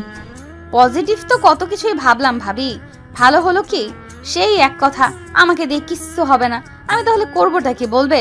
ভালো রেজাল্ট আনতে পারি না, ঠিকমতো কোনো কাজকর্ম করতে পারি না, ঘরকন্যার কোনো কাজ জানি না, সামান্য 1 কাপ চা কফি নিজে বানিয়ে খেতে পারি না, কাউকে খাওয়াতেও পারি না। মেধা বুদ্ধি স্পেশালিটি বলতে কিছুই নেই আমার মধ্যে, যা আছে সব আলস্য। বাড়ির অন্যরা যা পারে, যেভাবে নিজেদের তুলে ধরতে পারে, আমি সেইভাবে ধরতে পারি না। এটা কি শুধু আমার চেষ্টার ব্যর্থতা নাকি? কিছু বলতে গিয়েও থেমে গেল প্রাণেশা। হয়তো বকতে বা শাসন করতে কোনো এক কারণে অনির্বাণ এসে পাশে দাঁড়িয়েছে, তাতেই ভেতরের কথা গিলে নিতে বাধ্য হলো সে। এক নলা ভাত মুখে দিয়ে সেটুকু পেটে চালান করলো। একটু একটু করে খাওয়া দাওয়ার মাঝে নিজেকে ব্যস্ত রাখলো। কোনো কথা কেন গিলে নিল সেটা অনির্বাণ না বুঝলেও রূপকথা ঠিকই বুঝলো। সে খেতে খেতে দেবরের দিকে তাকিয়ে বলল, কিছু বলতে এসেছো? অনির্বাণ মাথা নেড়ে প্রাণেশার দিকে ইশারা করে বলল, তোমার ননদিনীকে বলে দিও আজ রাতের জন্য যেন আমার রুমে আসে। কাল যেহেতু চলে যাব, যাওয়ার আগে কিছু স্পেশাল ফিলিংসের দরকার আছে। মুখের ভাত শেষ করে আর একটু ভাত মাছ মুখে তুলেছিল প্রাণেশা। অনির্বাণের কথা শুনে কাশির সাথে সেইটুকু আর পেটের ভেতর গেল না। বিষমের সাথে নাক মুখ জ্বলে উঠে অসহ্যকর একটা পরিস্থিতি তৈরি হলো। অনির্বাণ পাশে ছিল, পিঠে হাত ম্যাসেজ করে 1 গ্লাস পানি বাড়িয়ে দিয়ে বলল, আহা, এটুকুতেই নার্ভাস? পানি খেয়ে নিজেকে সামনে নিল প্রাণেশা। বলল, আমি কেন তোমার ঘরে থাকবো? বারে, আমার বউ না তুই? প্রাণেশা কটমট চোখে চেয়েছে বলল, যাবো না আমি তোমার ঘরে। জরুরি কিছু কথা বলবো প্রাণ। যাবো না মানে যাবো না, মাথায় ঢুকিয়ে নাও। না গেলে কি করব জানিস? প্রাণেশা জিজ্ঞাসু দৃষ্টিতে তাকালে অনির্বাণ তাকে জব্দ করতে একটু মাথা নুয়ে একদম বইয়ের কানে কাছে ঠোঁট এনে ফিসফিসিয়ে পড়ল, তোর নিচের ঠোঁটের ঠিক বাম পাশে কালো একটা তিল আছে। গত রাতে খুব ইচ্ছে হয়েছিল তিলটা ছুঁয়ে দেখি। তুই তো একটা মাথা মোটা বেকুব, তাই আমার ইচ্ছের মূল্য দিসনি। এখন কথার মূল্য না দিলে একটা স্পেশাল চুমু দেব ঠোঁটে, তখন মুখটা কোথায় লুকাস সেটাও দেখে ছাড়বো, বুঝেছিস? প্রাণেশার মনে হলো এখনই এখান থেকে না পালালে মান ইজ্জতের দিকে ফিরেও তাকাবে না অনির্বাণ, লজ্জায় তাকে ফেলবেই। যতটুকু খেয়েছে সেটুকুই যথেষ্ট। সে খাবার রেখে হাত ধুয়ে নতমুখী দৌড় দিল। ওর দৌড় দেখে রূপকথা ও অনির্বাণ শব্দ করে হেসে উঠল। রূপকথা বলল, কি যে করো না তোমরা, কি দরকার ছিল বেচারিকে এইভাবে পচানোর? দেখলে তো খাবারটাও খেলো না। অনির্বাণ সিঁড়ির দিকে চোখ রেখে বলল, এখন না খেলে রাতে ঠিকই খাবে। ও তোমার সামনে আসবে আর? না, আসলে আমি ওর রুমে যাব। রূপকথার হাসি আর থামলো না, হাসতে হাসতেই বলল, দেখবে কেমন পারো। ওই দেখো, দরজা বন্ধ করে দিচ্ছে। আসলেই তো। এরই মধ্যে প্রাণেশা নিজের রুমে প্রবেশ করে দরজা আটকে দিয়েছে। মুখে হাসি ধরে রেখে অনির্বাণ বিড়বিড়ালো, শুধু কি বিয়েতেই ওর অ্যালার্জি, নাকি স্বামীর আদরেও অ্যালার্জি? আদর করতে চাইলে আমার আনরোমান্টিক বউটা এভাবে পালিয়ে যায় কেন? সন্ধ্যা হওয়ার পরপরই বাড়ির ছোটরা অনির্বাণকে নাজেহাল করে দিয়েছে বিয়ের পরবর্তী ট্রিট চেয়ে। অনির্বাণ কোনো একসময় বলেছিল বিয়ে যদি করে তাহলে তার বিয়ের দিনই ভাই বোনদের সবাইকে নিয়ে জাম্পেশ খানা দানো হবে। কথাটা অনির্বাণ ভুলে গেলেও বাড়ির ছোটরা ভুলেনি। অবশ্য সবার মনে ছিল না, মনে করিয়ে দিয়েছে প্রেরণাশার একমাত্র ছোট ভাই রাফিয়ান। বিশেষ করে রামিশা ও রাদিনের কানে টিটের ভূত চাপিয়ে দিয়ে সে গায়ে হাওয়া লাগিয়ে হাঁটছে। আর এই দুটো টিট কি সেটা না বুঝলেও টিটের নাম নিতে নিতে অনির্বাণের পেশিবহুল দুই বাহুতে ঝুলে আছে। বসে থেকে দাঁড়াতে গেলেই দুটো দুদিকে লটকে গিয়ে বারবার বলছে, দাও না, দাও না, টিট দাও না দুলা ভাই। শুনতে শুনতে কানে পোকা ঢুকে গেল অনির্বাণের। কাল সকালে চলে যাবে, আর রাতেই কিনা এদের জ্বালাতন। জীবনটা তার শেষ, জীবনের সব শান্তিও শেষ। এই একগাতার ছেলে মেয়ে কিনা এখন তার শালাশালি। দুঃখে কপাল চাপড়াতে ইচ্ছে করছিল তার। ওদেরকে শাসাতি পড়ল। এই কিসের ট্রিটরে? ট্রিটের কি বুঝিস তোরা? পড়াশোনা নাই তোদের, দিন রাত খালি খাওয়া দাওয়া। রাদিন বলল, ট্রিট না দিলে ছাড়বো না তোমায়, ট্রিট তুমি দিবেই। ঘোড়ার ডিম দেব। হাত ছাড় আমার, আমি কি দোল না তোরা এভাবে ঝুলে আছিস? ছাড় রে ভাই। ভাই না তো, শালাবো না, তুমি আমার দুলা ভাই তো।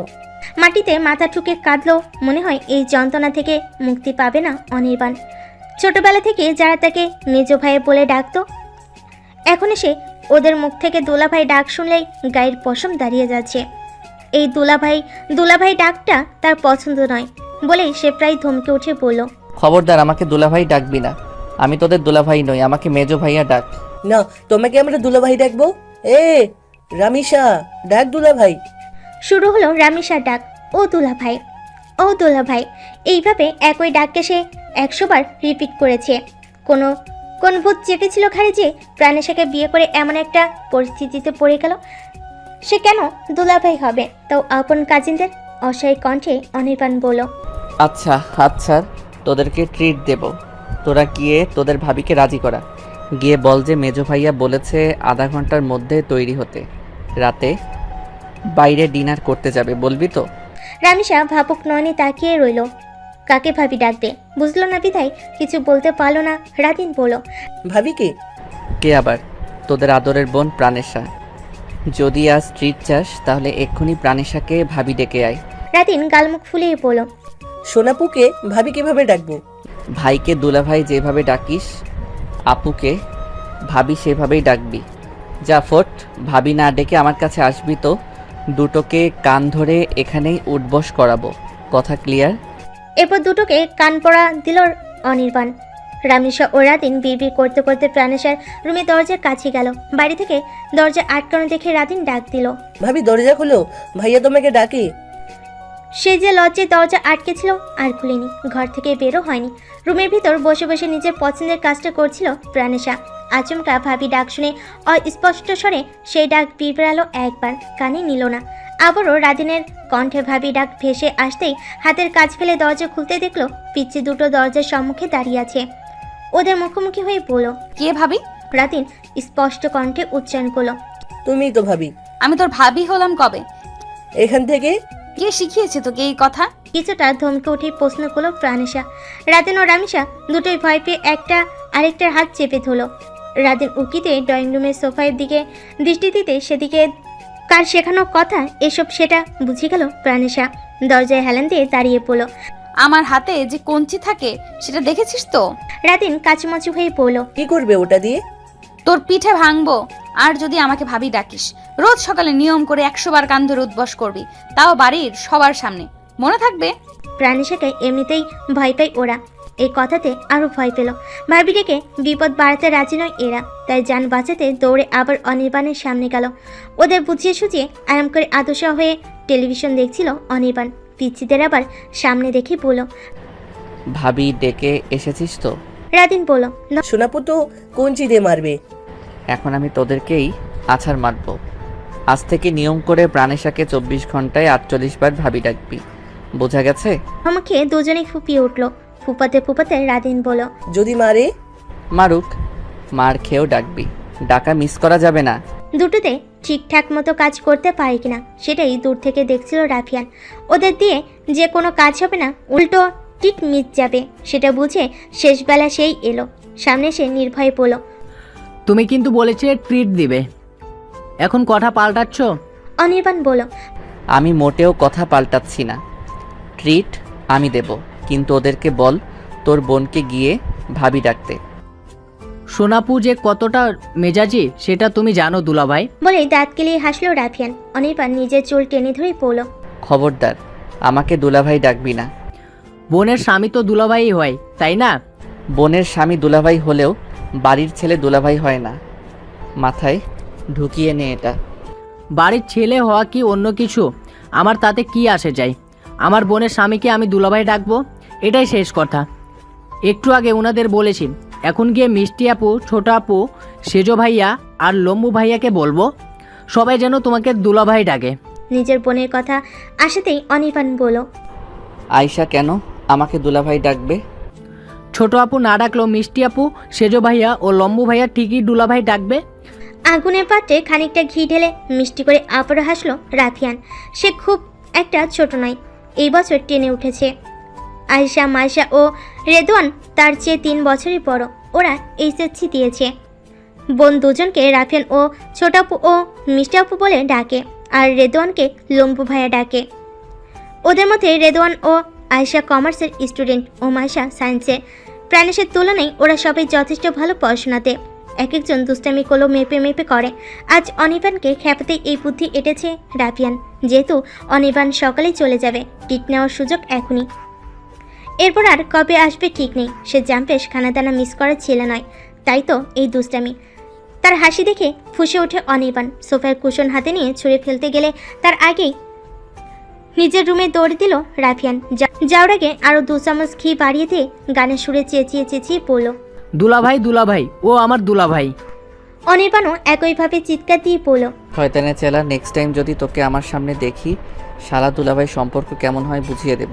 ওদের এই দুষ্টু মিষ্টি খুনসুটিময় মুহূর্ত বাড়ির বড়রা উপভোগ করছিল। ছোট ছোট ছেলেরা ঘরকে প্রাণবন্ত করে রেখেছে বলেই বাড়িতে এত আনন্দ, এত সুখ। এই দুষ্টামি সবাইকে আনন্দ দিল, অনির্বাণকে খুব ঝামেলায় ফেলে দিয়েছে। বেচারা নিজেকে দুলাভাই মানতেই পারছে না। তা দেখে বাড়ির সবার মুখে হাসি ফুটে উঠেছে। এদিকে সবার হাসি দেখে ফাটা বেলুনের মতো চুপসে গেল অনির্বাণ।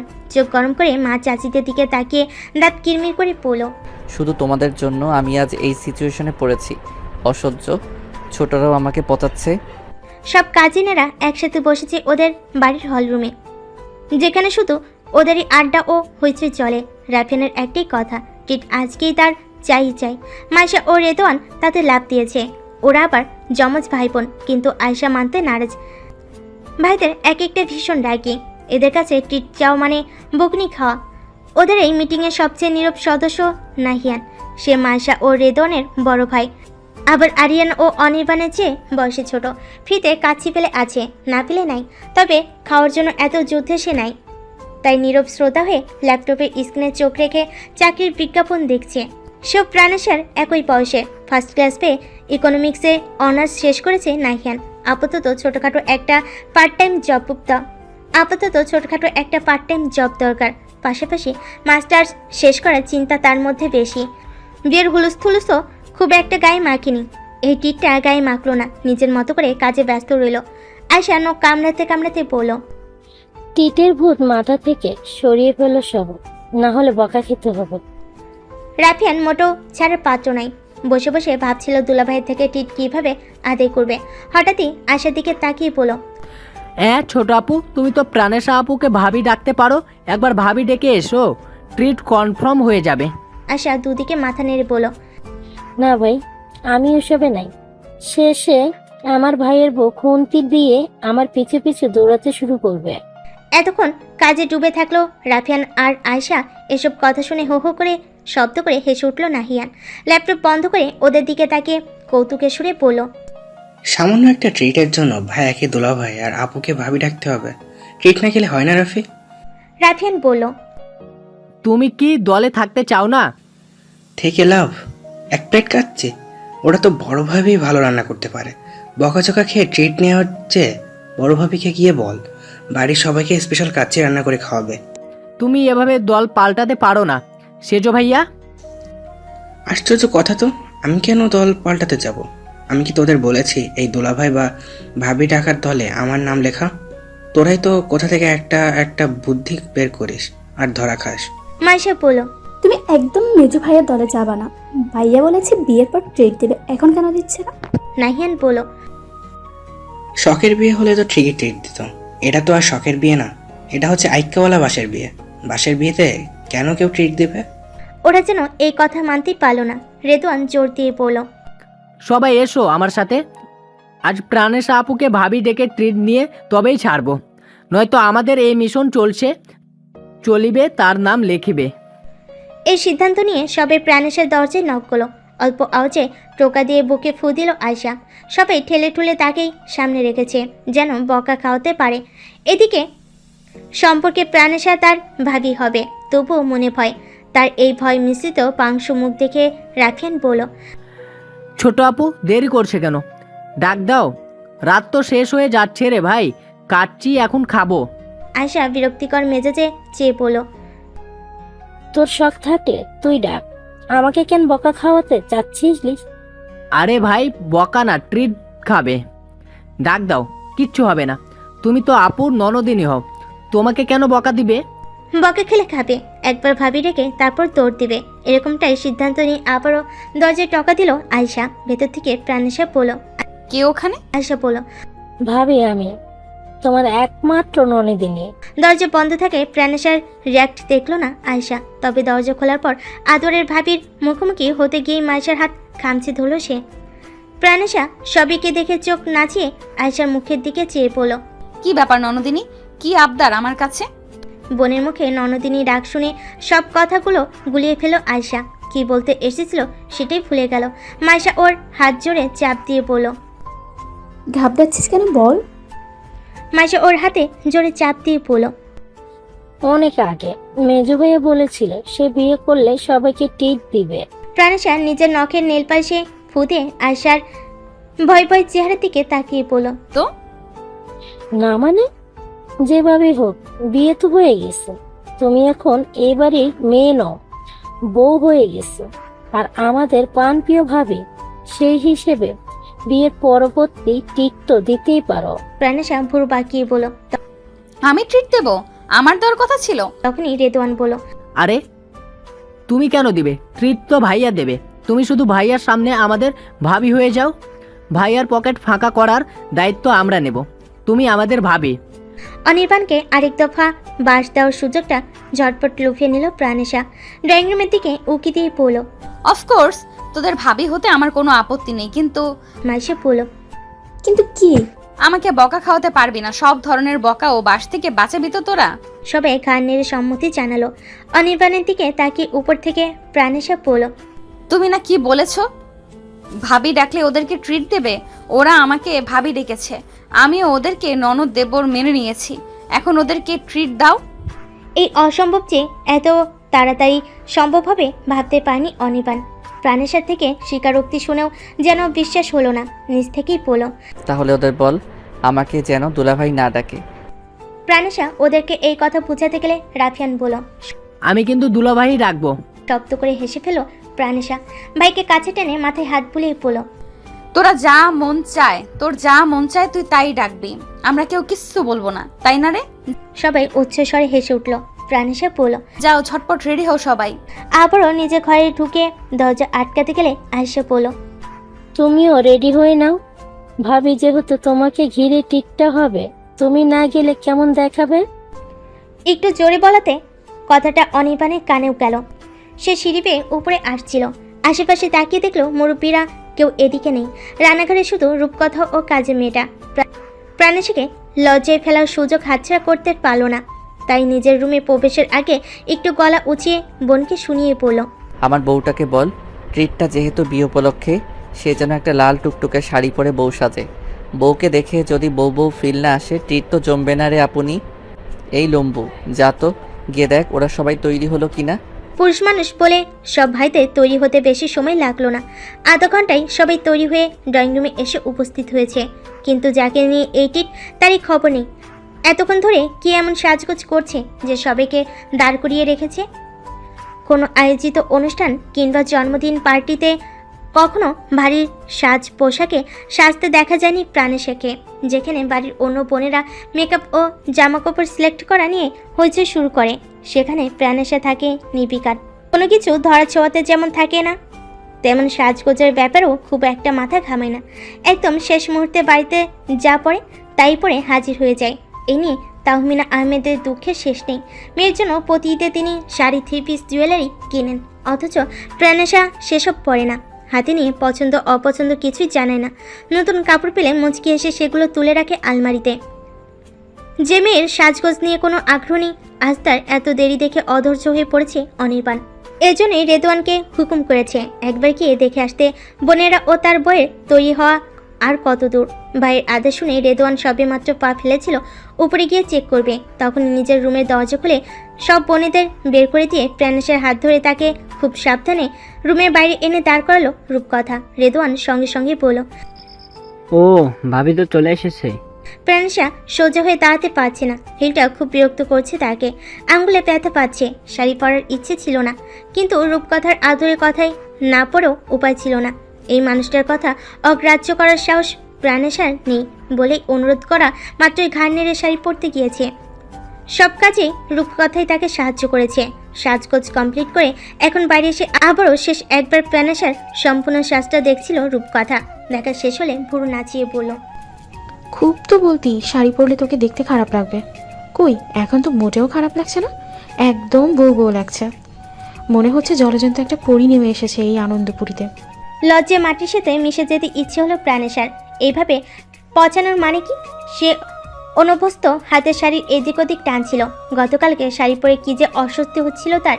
ভারী শাড়ি গায়ে জড়িয়ে ঘন্টার পর ঘন্টা বসে থাকা কি চারটিখানি কথা? সে পরে সেই জানে গরম কত প্রকার।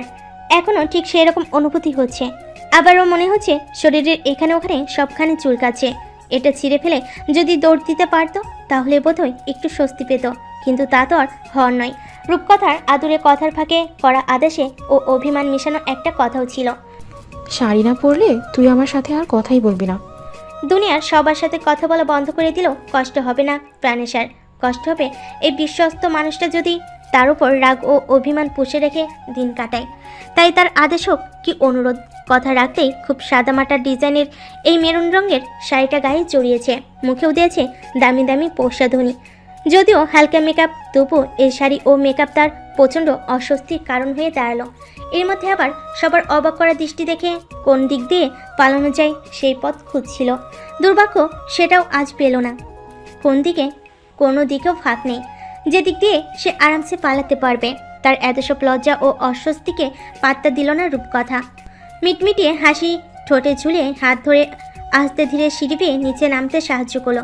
প্রাণেশা শুধু পালো না হাত ছাড়িয়ে দৌড় দিতে। সবার সামনে দাঁড়ানোতে লজ্জা আরও জেকে ধরল প্রাণেশাকে। ঠোঁট কামড়ে নত মুখে দাঁড়িয়ে রইল সে। রূপকথা বলল, চাচিম্মা, শ্বাসটা কি ঠিক আছে? আর কিছু লাগবে? তাহমিনা আহমেদ মেয়ের সামনে এসে দু চোখ ভরে মেয়েকে দেখে সিনের পরশে সম্পূর্ণ মুখ ছুঁয়ে কপালে আদর দিয়ে বললেন, এখন মনে হচ্ছে আমার মেয়েটা একদম স্বয়ংসম্পূর্ণা, কোনো ত্রুটি নেই। আমরা তো তোকে সবসময় এভাবে দেখতে চাই প্রাণ।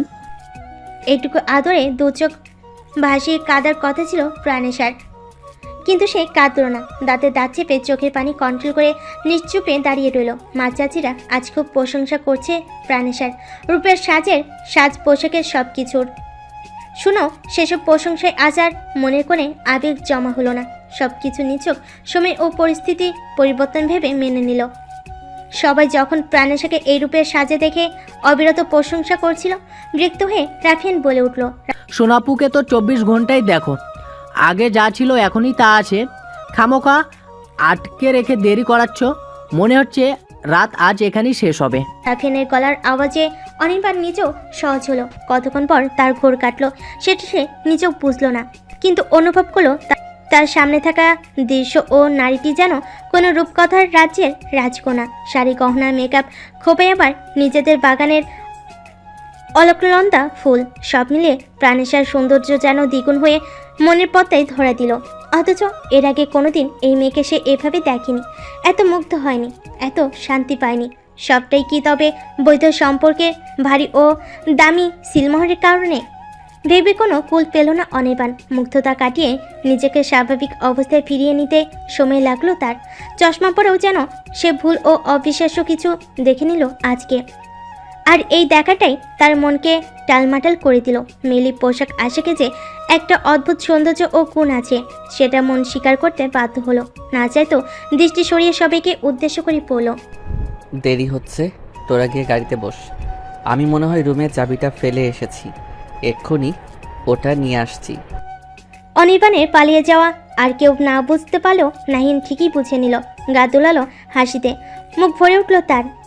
গা দোলানো হাসিতে মুখ ভরে উঠল তার। চেপে রাখতে চেয়েও পালো না, হাসতে শুরু করলো। হাসতে হাসতে বলল, বউয়ের এই রূপ দেখে মেজো ভাইয়া পালিয়েছে, এখন শুধু অজ্ঞান হওয়া বাকি। আশ্চর্যজনিত মনোভাব নিয়ে সিঁড়ির দিকে তাকালো প্রাণেশা। তাকে কি দেখতে এতটাই খারাপ লাগছে যে এইভাবে সরে যেতে হলো?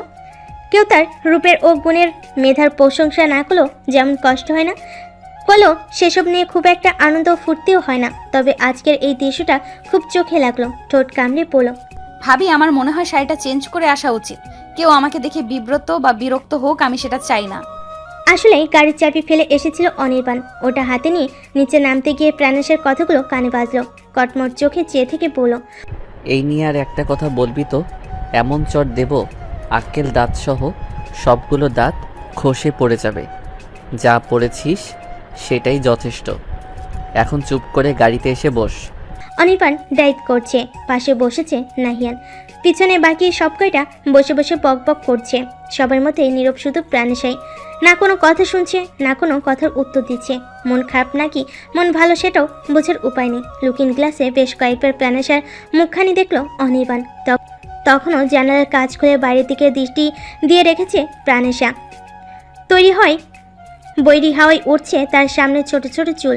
খোপা করা থাকলেও ছোট ছোট চুলকে বেঁধে রাখা যায়নি, ওগুলো সামনের দিকেই ছিল। কপালও গাল ছুঁয়ে যাচ্ছে। আকাশ ফেটে ঝিরি ঝিরি বৃষ্টিও নেমেছে।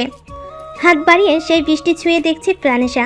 বৃষ্টির স্পর্শ শুধু শরীর নয়, মন জুড়েও শীতল স্পর্শ ছুঁয়ে মনের সব অবসাদ দূর করে দিল। আচমকাই অনির্বাণ ধমকে উঠে বলল, হাত বাইরে বের করছিস কেন প্রাণ? সঙ্গে সঙ্গে ডান হাতটা ভেতরে নিয়ে কাজ তুলে দিল প্রাণেশা। ভয় নয়, অন্যমনস্কতার কারণে। খুব করে খেয়াল করেছে বিয়ের রাত থেকে অনির্বাণ তাকে ভাই বোনের সামনে অথবা একে পেলেই প্রাণ ডাকছে, নয়তো আগে প্রাণেশা ডাকতো। প্রথম যখন এই ডাক শুনে হৃৎপিণ্ড ধরফরিয়ে উঠেছিল, এখনও তাই হলো। আজ কেন যেন তার কোনো তর্কে যেতে ইচ্ছে করছে না, তাই শান্ত হয়ে ছিটে হেলান দিয়ে চুপ করে রইল। অন্য সময় হলে এই ধমকে তোয়াক্কা করতো না সে, ঠিকই এর পাল্টা জবাব দিত। অনির্বাণ নিজেও যেন প্রাণেশাকে এত শান্তশিষ্ট মেজাজে মেনে নিতে পারল না। ঘাড় ফিরিয়ে পিছনে তাকিয়ে বলল, শরীর খারাপ? ঝটপট দুদিকে মাথা নাড়ল প্রাণেশা। অনির্বাণ আরও কিছু বলতে চেয়েও থেমে গেল। শহরের নামি দামি রেস্টুরেন্টে এসে পৌঁছালো ওরা। পার্কিং প্লেসে গাড়ি থামিয়ে ডোর খুলে একে একে সবাইকে নামালো। সব কাজিনেরা এলেও আসেনি রূপকথা, আরিয়ান ও তাদের ছোট্ট রাজকন্যা। বড় ভাই এখনো অফিসে, আর ভাবি তাকে ছাড়া বাড়ির বাইরে পা ফেলবে না। অগত্যা 3টে মানুষকে ফেলে বাকিতে নিয়ে আসতে হলো। গাড়ি থামার সাথে সাথে ওরা ছুটে বের হলো। নাহিয়ান সবাইকে ধরে ধরে রেস্টুরেন্টের ভেতরে গেল। সবাই নেমে চলে গেল। নামতে গিয়ে বিপদে পড়ল প্রাণেশা। হিলের সাথে শাড়িটা আটকে গেল। সেটা খুলতে গেলে দামি শাড়িটাও সামান্য ছিঁড়ে গেল। অনির্বাণ বলল, একটা শাড়ি কি করে সামলাতে হয় তাও জানিস না? প্রাণেশা রাগত্ব স্বরে বলল, না, জানি না। কেন? কোনো সমস্যা? সবাইকে সবকিছু জানতে হবে কেন? রাগ করছিস কেন? আমি এত কিছু মিন করে বলিনি, এমনি বলেছি। এক পা বাইরে দিয়ে শাড়ির প্রতিটা ভাঁজ ঠিক আছে কিনা সেটা দেখে নিয়ে নামতে যেতেই হাত বাড়িয়ে দিল অনির্বাণ। তার কেন যেন মনে হলো এই মেয়ের পা ফেলতে গেলেই পড়ে যাবে। হলো তাই। রাগ দেখে অনির্বাণের হাত ধরেনি প্রাণেশা। তাতেই নিচে পা দেওয়া মাত্রই পড়ে মোচড় খেলো।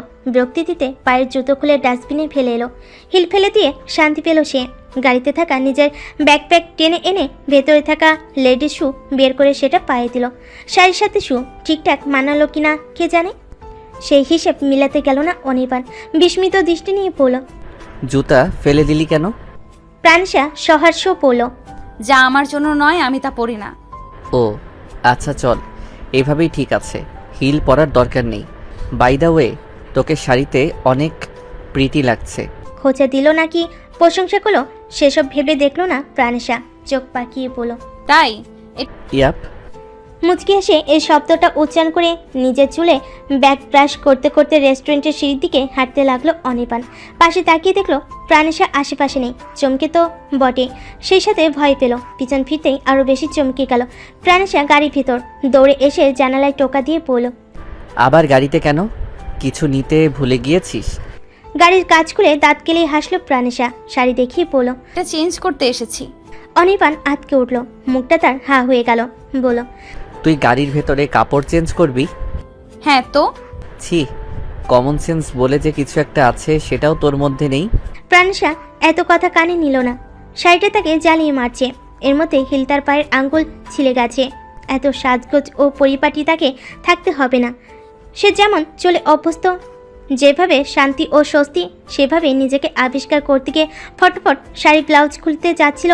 এর মধ্যে অনির্বাণ পরিমরি করে চেঁচিয়ে উঠল, এই এই সাবধানে, জ্যান্ত একটা পুরুষ মানুষ তোর সামনে দাঁড়িয়ে আছে, আর তুই একটু তো লাজ লজ্জা নিজের মধ্যে রাখ। এত নির্লজ্জ হলে চলে? প্রাণেশা খিলখিলিয়ে হেসে উঠল। হাসতে হাসতে পরনের কাপড় চোপড় খুলে ভেতর থাকা নীলাভ সবুজ রঙের লম্বা সাইজের ফুলহাতা লেডিস টি শার্ট ও নেভি ব্লু রঙের জেঙ্গিস দেখিয়ে পড়ল। আমারও একদমই লজ্জা শরম নেই। ওসব কেমন করে আসে, কিভাবে আসে, কতটা আসে সেটাও আমি জানি না। আমি শুধু নির্ভেজাল জামা কাপড় পরতে পছন্দ করি। বলতে বলতে খোপে গুজে রাখা ফুল ও গয়নাকাটি সব খুলে ফেলল প্রাণেশা। ব্যাগে থাকা ভেজা টিস্যু ও পানির বোতল বের করে গাড়িতে বসে মুখে সব প্রসাধনী তুলে নিয়ে ডোর খুলে বাইরে এসে অনির্বাণের সামনে দাঁড়িয়ে বুকের কাছে দুহাত আড়াআড়িভাবে বেঁধে গাড়িতে হেলান দিয়ে বলল, এখন প্রিটি লাগছে। মঙ্গল গ্রহে থাকা এলিয়েন নামক প্রাণী দেখলেও এতটা অবাক অনির্বাণ হতো না যতটা অবাক হলো প্রাণেশার এসব উদ্ভট কাজকর্ম দেখে।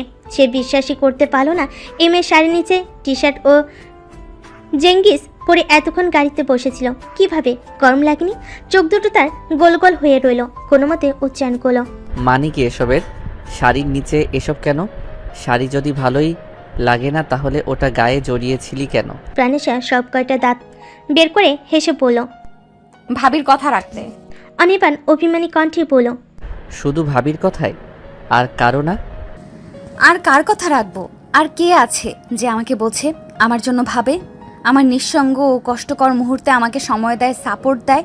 আছে এমন কেউ? নেই কেউ। অনির্বাণ ভাবনারত অবস্থায় রেখে প্রাণেশা রেস্টুরেন্টের ভেতর পা রেখেই ভয়ানক পর্যায়ে রেগে গেল। এত রাগ যে তার দুটো হাত মুঠোবন্দি হয়ে গেল। মুঠোবন্দি হাত নিয়ে প্রায় ছুটে গিয়ে অচেনা ছেলেটার মুখের একপাশ ধুম করে একটা ঘুষি বসিয়ে দিল। সাথে সাথে ছেলেটা ছিটকে পড়ল দূরে। ধৃতগ্রস্ত মন নিয়ে লাফ দিয়ে চেয়ার ছাড়ল আয়শা। মুহূর্তে জড়িয়ে ধরল মাইশাকে। দুজনে জড়াজড়ি করে দাঁড়িয়ে রইল। আর প্রাণেশা সামনে পড়ে থাকা ইতরটাকে সাইজ করতে কলা ধরে টেনে তুলে পড়ল। বলতার বাসায় ঢিল ছুঁড়েছিস, কামড় তো তোকে খেতে হবে চান্দু। একবার কামড় খেলে বুঝবি মেয়েদের গায়ে হাত দেওয়া হাত ঠিক কতক্ষণ বলতার বিষ থাকে। সবাইকে নিরাপদ জায়গায় বসিয়ে ওয়াশরুমে গিয়েছিল নাহিয়ান। পিচ্ছে দুটো দুষ্টামি করছিল, সেই দুষ্টামি সামাল দিচ্ছিল রাফিয়ান। আর রেদওয়ান গিয়েছিল কয়েকটা পোজ নিতে যেন ফেসবুকে ছবি আপলোড দিতে পারে।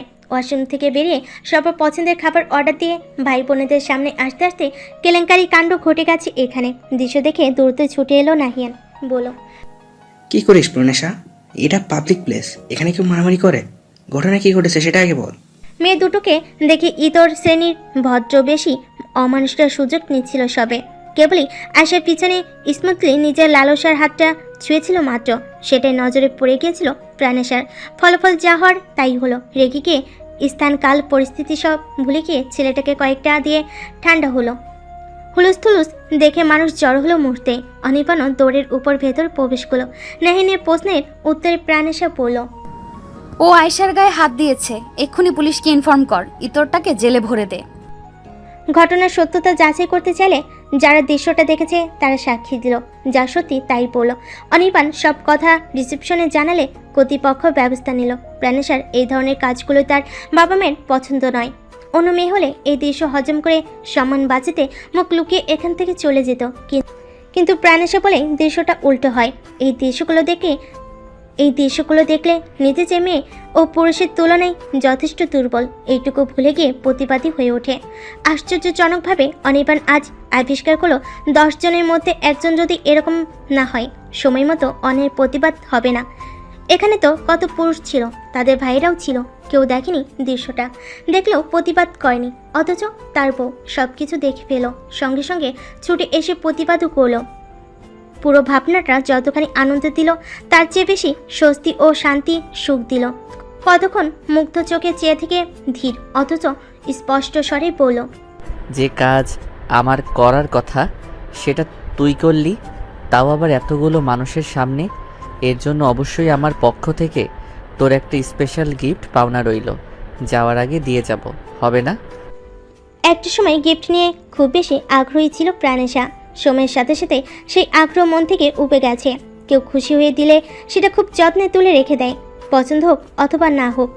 মুখ ফুটে মনের ভাব প্রকাশ করবে না। বহুদিন পর অনির্বাণের কথা শুনে ঠোঁটে চাপা হাসি ফুটিয়ে তুলে প্রাণেশা বলল, কে বললো আমি গিফটের আশায় এই কাজটা করেছি? আমার কোনো গিফট লাগবে না, খামোখা টাকা খরচ করো না। অনির্বাণ এত কথা কানে না নিয়ে স্পষ্ট কণ্ঠে বলল, কেউ খুশি হয়ে কিছু দিতে চাইলে সেটা সাদরে গ্রহণ করতে হয় স্টুপিড, ফিরিয়ে দিতে হয় না। এখনও এই বোধটুকু জাগার বয়স হয়নি তোর। ওসব আমার মধ্যে ছিল না। প্রাণেশার এই তেরামি শুনে ফুস করে নিঃশ্বাস ফেলে অনির্বাণ বলল, কবে হবে? না হলে কি আসে যায়, একটু অবুঝ থাকা ভালো নয় কি? সময় থেমে থাকে না প্রাণ, একটা সময় বয়স বাড়বে, চুল পেকে যাবে, বাচ্চা কাচ্চা থেকে নাতি নাতনিও আসবে। তারা যদি জানে তাদের নানি অথবা দাদি সেই কৈশোরের মতো অবুঝ, কি ভাববে? অনির্বাণের ভবিষ্যৎ পরিকল্পনা শুনে বড় বড় চোখে চেয়ে থেকে প্রাণেশা বলল,